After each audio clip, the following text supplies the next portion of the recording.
Dahulu kala di sebelah utara Jawa Timur, hiduplah seekor buaya raksasa yang ganas dan menyeramkan. Dia adalah penguasa sungai dan menjadi pemangsa yang sangat ditakuti oleh semua binatang di hutan. Nama buaya itu adalah Baya. Ia sangat pandai berburu sehingga membuat takut semua binatang di hutan. Baya sangat sedang berburu kijang. Tiap hari, Baya akan berburu kijang di tepian sungai.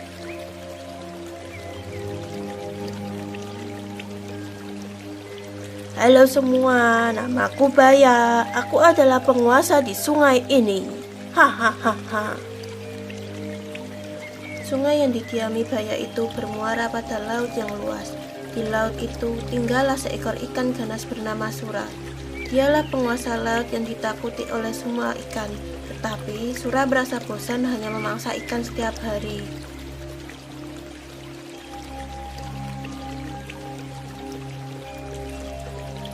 Halo semua, namaku Sura. Aku adalah penguasa di laut ini.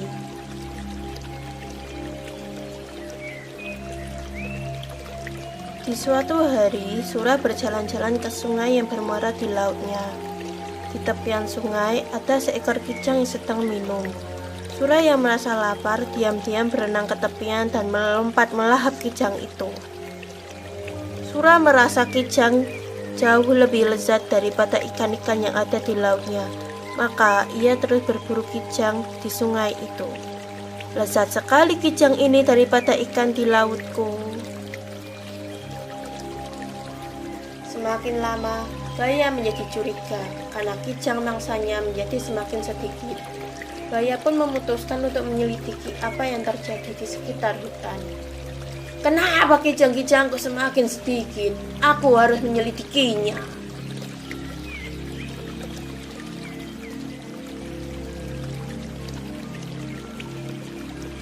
Baya menangkap basah Sura ketika memangsa monyet. Sura, apa yang kau lakukan di sini? Ini daerah kekuasaanku. Berarti kamu merebut jatah makanku. Terserah aku mau mencari makan di mana. Ini kan bukan daerah kekuasaanmu. Jadi, semua binatang bebas mencari makanan di sini. Baya dan Sura akhirnya berkelahi karena berebut mangsa. Keduanya sama-sama kuat, maka perkelahian pun terjadi selama berhari-hari.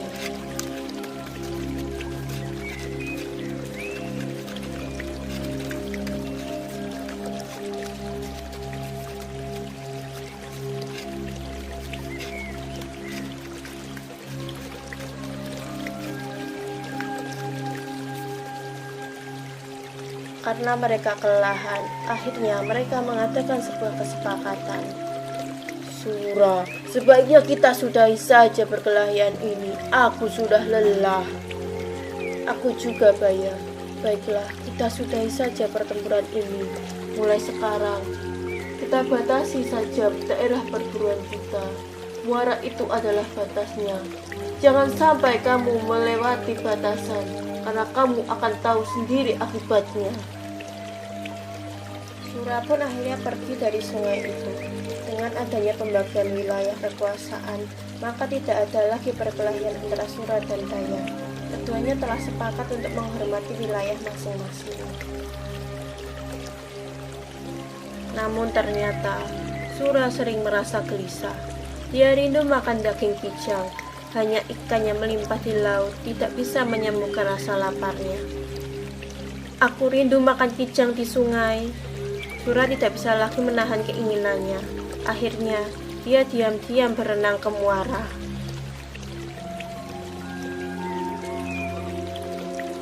Namun ternyata tidak ada kijang yang mendekat ke muara.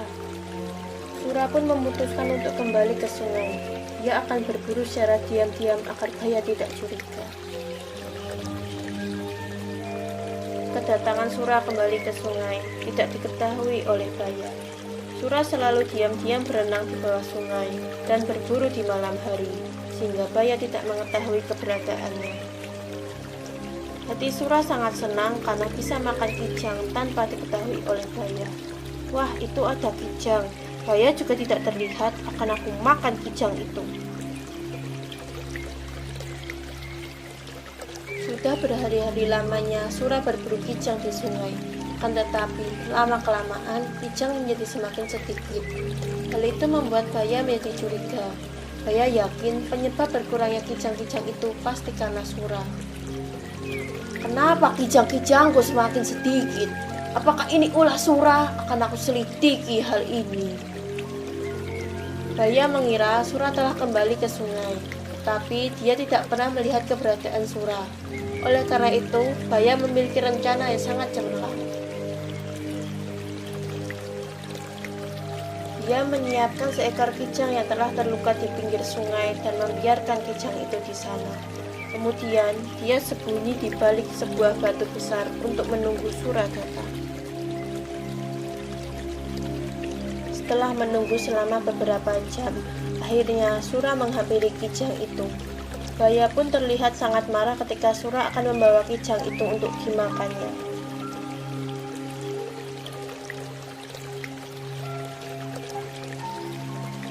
Baya pun menghadangnya. Kamu ini memang padat dan tak tahu malu, Sura. Serakah sekali kamu. Ikan-ikan di lautmu melimpah, tapi kamu malah berburu di tempatku. Baya, kalau kau mau, kau bisa saja berburu ikan di laut. Aku tidak melarangmu. Karena tidak ada yang mau mengalah, maka pertempuran sengit antara Baya dan Sura kembali terjadi. Pertempuran kali ini menjadi semakin seru dan dahsyat. Mereka sama-sama kuat. Akan tetapi, Sura tergigit ekornya hingga ekornya hampir putus. Sura merasa sangat kesakitan sehingga kembali ke laut. Baya puas bisa mempertahankan daerahnya. Pertarungan antara Sura dan Baya ini sangat berkesan di hati masyarakat. Oleh karena itu, nama Surabaya selalu dikait-kaitkan dengan peristiwa ini. Dari peristiwa inilah kemudian dibuat lambang kota Surabaya, yaitu gambar ikan sura dan buaya. Sekian, terima kasih.